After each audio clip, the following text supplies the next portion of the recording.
Go on. Oh, go on for it! Go on, Tosin! Go on! Philip! Neto! Come on! Get in! Pedro Neto! Come on! Oh, the line! Why are we getting dominated? Float one in. Looking for Platter, who knocks it down. Whoa, no! Oh no! Mate, what is Gusto doing? Oh no!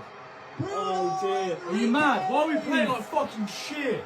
It's a deep corner this time. Some balls through. Gusto again! It's Gusto again! Oh my fucking god!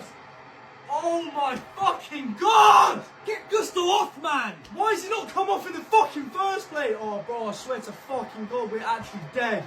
This whole game we played like fucking... Oh, mate. Jackson's left his foot in there. Oh my god! How is that a red? It's just come on! Fucking man! It's just come on the pitch! Oh, bro, I swear to fucking god! It's just fucking come on! Mate, this is turning into a fucking shambles. What's just happened in 5 minutes? 2 goals, 1 red card. 2-1 down. Here. They want to What are wrap we it up in doing? style to Flamengo. What are we doing? Oh, for fuck's sake! I'm fucking done with this shit! How the fuck are we losing to Flamingo? And a lot to São os extremos. Sabe? Porque tudo isso que você falou é verdade. Vamos lá. Os europeus ligam menos para a competição? Sim, isso é um fato. Ah, tá passando o pano. Quem fala isso não raciocina. É um fato, cacete. Porra, quer que eu minta? É um fato. O João Castelo Branco, nosso companheiro da ESPN, foi nos pubs que lotam de torcedores do Chelsea na hora do jogo com o Flamengo, não tinha ninguém. E foi num pub de rubro-negros de Londres, estava lotado. Eles não dão a mesma importância, isso é um fato, a gente não vai mentir. Não vai mentir, isso não é desvalorizar, é um fato. Agora, se eles não dão importância, é problema deles, você vai lá e ganha dos caras. E aí faz o quê? Faz com que eles comecem a mudar o olhar. E essa situação em que eles não respeitam tanto, não temem, a melhor palavra é temer, os times sul-americanos, foi construída pelos times sul-americanos que fracassam retumbantemente ano após ano. Inclusive não conseguem, em alguns momentos, chegar nem à decisão daquele Mundial do final de ano contra o europeu. Ah, mas não falavam nada quando o time brasileiro chegava cansado. Não é verdade isso. Não é verdade. Eu cansei de debater em programas de esporte sobre esse assunto, de fazer conta. O tal time campeão sul-americano fez tantos jogos, o europeu fez tantos jogos. Acompanhei a final de 19. Vi o João Castelo Branco, com quem eu trabalhava na época, perguntar. Estava do lado, para o Jürgen Klopp. Você sabe quantos jogos o Flamengo fez? O Klopp, não. Logo depois do jogo do Liverpool contra o Monterrey, que classificou para a final com o Flamengo, tinha vencido o Al-Hilal. Ele falou, não sei. Aí o João falou, 74, algo assim. Ele tomou um susto. Nossa, isso tudo? 74 jogos? Ele ficou até assustado, ele não sabia.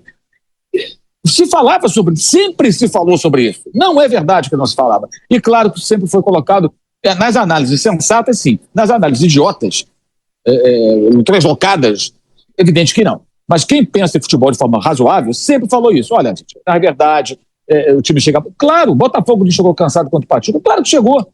O Palmeiras na pandemia, claro que chegou. E perderam. Mas também, Botafogo, Palmeiras, com times mais fortes que seus adversários, perderam. É feio. Como é feio, de repente, você vê o PSG perder o Botafogo. O elenco que tem o PSG, para eles é feio. O Chelsea ser dominado pelo Flamengo, foi subjugado pelo Flamengo, é feio para eles. Isso começa a mudar o olhar do europeu com relação a esses confrontos. Quem tem a obrigação de mudar isso são os times sul-americanos, enfrentando, vencendo, jogando bem. Então, quando a gente coloca tudo no contexto, isso não é desvalorizar nada, ninguém está desvalorizando nada, isso não é desmerecer os times sul-americanos, coisíssima nenhuma, isso é apenas tratar as coisas como elas são de maneira realista e honesta, antes de qualquer coisa. Tudo isso é verdade. Que eles chegam mais cansados, é verdade. Que eles não dão a mesma importância, também é verdade. Que os times brasileiros estão mais inteiros nesse momento, fisicamente, também é verdade. É óbvio. Agora, vai lá, ganha dos caras e muda essa história. E comemora, e festeja. Eu falo isso desde sempre. Aliás, tem alguns elementos que distorcem o que a gente fala. Aí um babaca ou outro vai lá e grava um vídeo no YouTube, distorcendo tudo. Eu nunca desmereci nada, apenas eu não fico mentindo para o torcedor, tentando passar uma ideia como se os times sul-americanos fossem mais fortes do que os europeus mais fortes. Não são. Não são por uma razão muito simples. Eles têm o dinheiro, eles têm a grana. O Estevão é o jogador mais talentoso surgido no último ano e meio do futebol brasileiro. Já está de malas prontas para jogar no Chelsea. É como se o Juventude contratasse o melhor jogador surgido no futebol da Inglaterra. Porque, não no caso do Chelsea, mas, por exemplo, me expressei mal.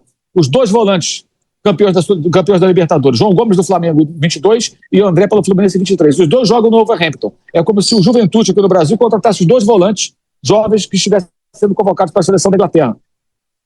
Então, o que acontece, o que a gente vê, é que tudo isso é verdade, está tudo dentro de um grande caldeirão. Então, é para entender o contexto, saber que tudo isso é fato, valorizar as vitórias brasileiras e, a partir do momento que os times do Brasil e da América do Sul em geral conseguem enfrentar e superar os europeus, você oferece desafio técnico, mostra para eles que, olha, a coisa não é tão simples agora, e aí eles vão começar a mudar. E aí pode ficar até mais complicado nesses embates. Eu duvido, Odó, que nos próximos confrontos de times da Europa com times sul-americanos, eles entram tão, assim, achando que podem ganhar. Alguém acha que o PSG não achava que podia ganhar? Ou o Chelsea achava que ia tomar o coco que tomou do Flamengo? Claro que não. Eles não esperavam isso. Então isso começa a mudar o olhar do europeu e aí pode mudar também o comportamento. Imagino que mude, porque ninguém quer perder. Você entra meio murcho ali porque você acha, esses caras a gente ganha. Quando você vê que não é assim, opa, temos que dar mais gás. No jogo do Botafogo, o Luiz Henrique deixou jogadores importantes de fora e foi colocando em campo durante a partida, porque percebeu que a coisa estava feia para ele. Estava feia para ele. O Chelsea baixou a porrada no Flamengo o jogo inteiro. Foi desleal em alguns momentos. A expulsão do Nicolas Jackson foi o fecho de uma partida violenta da equipe inglesa. Por que jogou assim? Porque viu que o jogo era difícil, que o time do Flamengo é bom e tem condições de enfrentá-lo. E o que falou o Felipe Luiz, depois do jogo passado, foi perfeito. Ele definiu bem. Existe uma elite dos times que são muito, muito difíceis de serem batidos em condições de competição, digamos assim, com intensidade. Existe um bloco de baixo que está ali perto dos brasileiros e os outros mais fracos, que dá para ganhar. E esse campeonato, como tem vários representantes, não só o campeão, né, ele tem times que são do bloco mais abaixo. O Chelsea não é pelotão número 1 hoje do futebol europeu. O Dortmund menos ainda. Mas são times fortes. E vencê-los, superá-los, jogar bem contra eles, é relevante. Então, tudo isso é verdade, tudo isso é possível.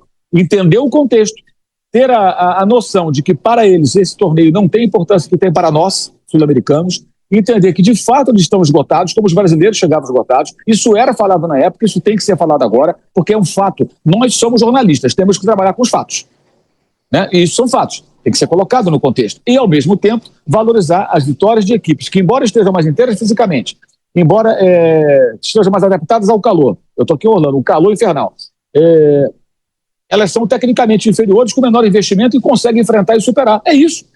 É isso, é simples assim. Gente, o Chelsea investiu nesse elenco atual, contando os jogadores que já emprestou, 1,5 bilhão de euros. Vocês já pararam para pensar nisso?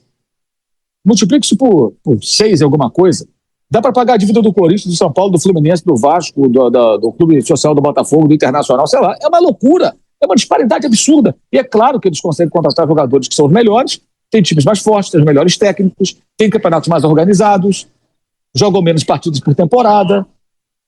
Mas nesse contexto em que eles estão mais vulneráveis e com uma certa empáfia que foi construída nos últimos anos pela ampla superioridade deles sobre times de outros continentes, é a oportunidade que Palmeiras, Flamengo, Botafogo e Fluminense devem aproveitar. Simples assim. É como eu penso. Tudo isso aí é verdade. Uma coisa não anula a outra. E eu acho que tem que se comemorar, tem que valorizar e tudo mais, mas sem perder a noção da realidade. Porque tudo isso, para mim, apenas é fato, não é opinião. Não é opinião. Quando eu falo, o time europeu está em fim de temporada, é verdade. Quando eu falo que eles estão menos adaptados ao calor, também é verdade. Quando eu falo que eles dão menos importância, é um fato. Você não vê aqui torcedores dessas equipes no volume dos torcedores sul-americanos.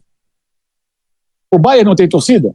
O alemão não consegue comprar uma passagem para vir aqui para os Estados Unidos para ver um jogo. Por que ele não vem? E por que os argentinos, lógico, muitos são radicados aqui, lotaram e fizeram do estádio em Miami uma bomboneira? Porque para eles aquele jogo é tudo. Para os alemães é mais um jogo. Agora, se para eles é mais um jogo e o Boca pudesse vencer, até empatou, depois tomou o segundo gol, que vença.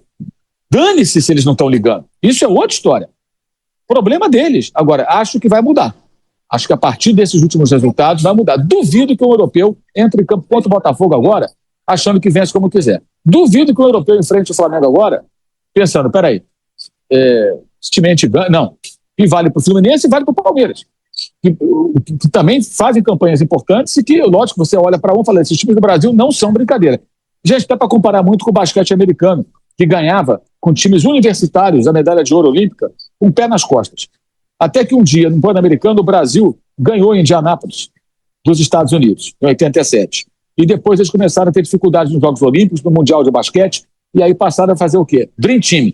Foram convocar os caras da NBA. Para quem é mais novinho e não lembra, e não acompanha basquete, os craques da NBA não jogavam pela seleção norte-americana, porque não era preciso. Põe um time de universitários, a gente dá coco em todo mundo. Isso parou de acontecer porque o basquete evoluiu na Argentina, no Brasil, na Sérvia, na Croácia, na Espanha, na Alemanha, em vários países. E aí você passou a ter times fortes, Grécia, de outras nacionalidades, que enfrentavam os americanos e ganhavam dos americanos. E aí criou-se o primeiro Dream Team, o segundo Dream Team. Cada Olimpíada tem um Dream Team do basquete, porque eles vão buscar os caras da NBA. E os caras da NBA, que não ligavam para isso, passaram a querer jogar porque sabiam que ali tinha o quê? Desafio técnico. O que os times brasileiros estão mostrando para os europeus é o seguinte: olha, eu te desafio tecnicamente, eu posso te derrotar. Não fique pensando aí que vai ganhar com o pé nas costas, que não vai ganhar. E a partir do que isso acontece em campo, ele vai mudar o olhar com relação ao time brasileiro. Então acho que é importante a gente entender todo esse contexto e parar com essa coisa extrema, sabe? É uma coisa anula a outra. Não, tudo isso está num grande caldeirão e tudo isso é verdade. Que atuação do Flamengo, meus amigos, é para ficar na história. Então é isso, nação rubro-negra. Se gostou, já deixe o like e se inscreva-se no canal.